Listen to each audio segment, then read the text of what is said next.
For years, Daniel had been a part of an organization working to bring clean water to remote communities across continents, places where children often walked miles for a bucket of murky, disease-ridden water, where women spent hours each day carrying heavy containers, and where something as simple as diarrhea could mean the loss of a life. This number, 2 million, wasn't just data on a spreadsheet.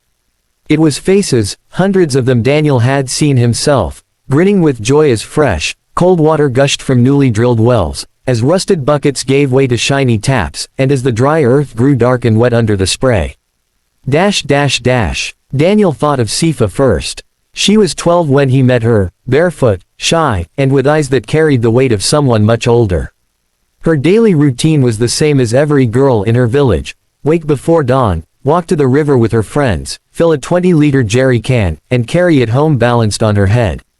The water was a deep brown, flecked with leaves and insects, but it was all they had. By the time she returned, her neck and shoulders would ache, and the day's chores had barely begun. He remembered the day the drilling rig came. The entire village gathered to watch the engineers at work. Children squealed every time the drill shook the ground. When water finally burst forth, Sifa ran forward with her friends, her laughter ringing out across the field. She dipped her hands into the stream and splashed her face, tasting clean water for the first time. "You mean we don't have to walk anymore?" she asked Daniel, her voice both hopeful and unsure. "Not anymore," he told her, and the smile that followed was something he'd never forget. In another part of the world, in a rural region of Cambodia, there was Mr. Dara, a farmer who had nearly given up on his land. Years of unreliable rain and contaminated ponds meant that his rice yields were shrinking, and with them, his ability to feed his family. When a new water filtration system was installed in his village, everything changed. He could finally irrigate his crops without fear of poisoning the soil. Within months, his fields were lush again, and his children, once sickly from constant waterborne illnesses, were healthier and stronger. He once told Daniel, "Water is life. Before, we were only surviving. Now, we are living." This milestone wasn't a sudden victory.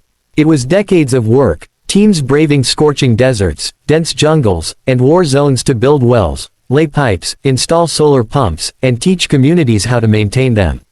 It was the result of donors who gave what they could, of volunteers who left behind comfort to dig trenches in the blazing sun, and of local leaders who convinced hesitant villages to trust in something new. Daniel's mind flashed through the struggles: the broken drilling rig in Uganda that took 3 weeks to repair, the flash flood in India that washed away freshly laid pipelines, the government red tape in Bolivia that delayed a project for nearly a year.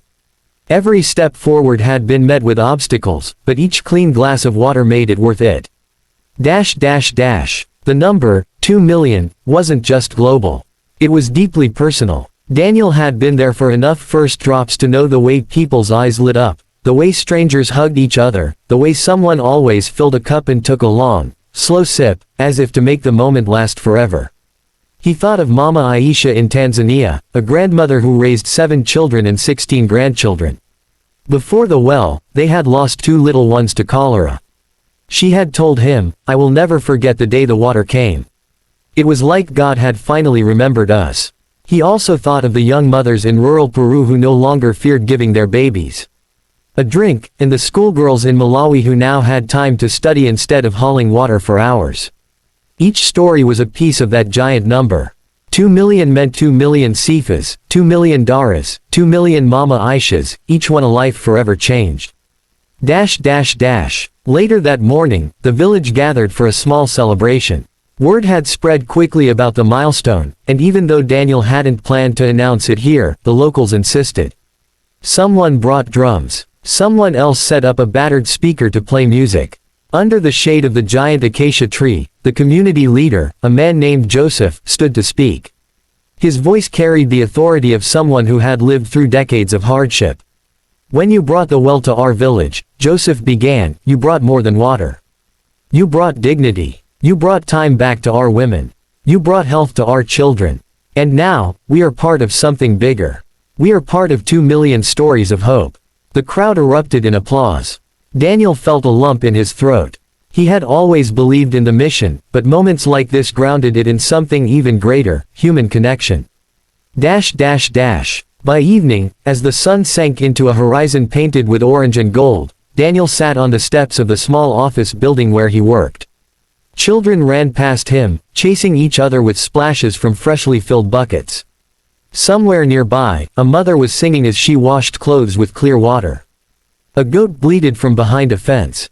He opened his notebook and began writing down the names of the people he remembered from every project he'd worked on. Sifa, Dara, Mama Aisha, and dozens more. Their names filled page after page. Because to the world, 2 million was a statistic. But to him, it was a collection of faces, hands, and hearts. He knew the work wasn't done, not by a long shot. There were still hundreds of millions without access to clean water. But this moment, this milestone, was a reminder of what was possible when the world came together. And somewhere, in 2 million different places, people were taking a drink of water at that very moment, clear, safe, and life-giving, most of them without knowing that their joy was part of a much larger story.